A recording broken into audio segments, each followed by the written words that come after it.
เชิญร่วมงานแข่งขันกีฬารถทีบสิงขันท่านเจ้าแขวงเวียงจันทน์ครั้งที่2ที่เขื่อนไฟฟ้าน้ำงืม1หรือทะเลลาวบ้านแสงสว่างเมืองพุนหุงแขวงเวียงจันทน์ในวันที่30สิงหาปี2025นี้สำหรับรายการแข่งขันกีฬารถทีบมี2ประเภทคือรถกวักและรถปีบ้าค่าลงทะเบียนแม่น200,000 กีบต่อคนสำหรับนครหลวงเวียงจันทน์แม่นสามารถลงทะเบียนกับฮานเซเว่นดีและฮานแคกเซอร์วิสขายรถทีบและอุปกรณ์รถทีบทั่วไปสำหรับประเภทรางวัลคืออันดับ1จะได้รับเงินรางวัล2 ล้านกีบพร้อมขันรางวัล1หน่วยอันดับที่2จะได้รับเงินสด1,500,000 กีบพร้อมขันรางวัล1หน่วยอันดับที่3จะได้รับเงินสด1 ล้านกีบพร้อมขันรางวัล1หน่วยสำหรับอันดับ4หาอันดับ8จะได้รับขันรางวัลคนละ1หน่วยรายละเอียดของการแข่งขันมีดังนี้เส้นทางการแข่งขันรถทีบประเภทรถกวักหรือเสือมอบรุ่นทั่วไป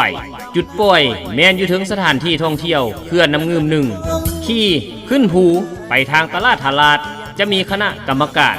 ให้สัญญาณปล่อยให้ใส่ความไวในการแข่งขันไปหาวงเวียนพลหมี่แล้วเลี้ยวขวาไปวงเวียนพลโฮงเลี้ยวซ้ายกลับคืนสู่วงเวียนพลหมี่หลังจากนั้นเข้าสู่เส้นทางสาย A ตัดไม้ข้างตลาดพลหมี่แล้วเลี้ยวซ้ายไปทางขวามารินีหลังจากนั้นเลี้ยวซ้ายขึ้นไปทางห้วยโค้งขึ้นไปเขื่อนน้ำงืม1เส้นใสแม่นอยู่หัวคอยรวมระยะทาง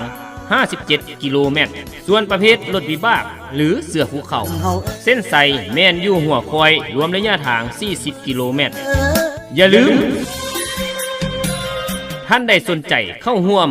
แข่งขันกีฬารถทีบติดต่อได้ที่เบอร์020-5959-8909 สำหรับนครหลวงแม่นสามารถติดต่อได้ที่เบอร์020-2222-42 และ020-548-52-355 เด้อ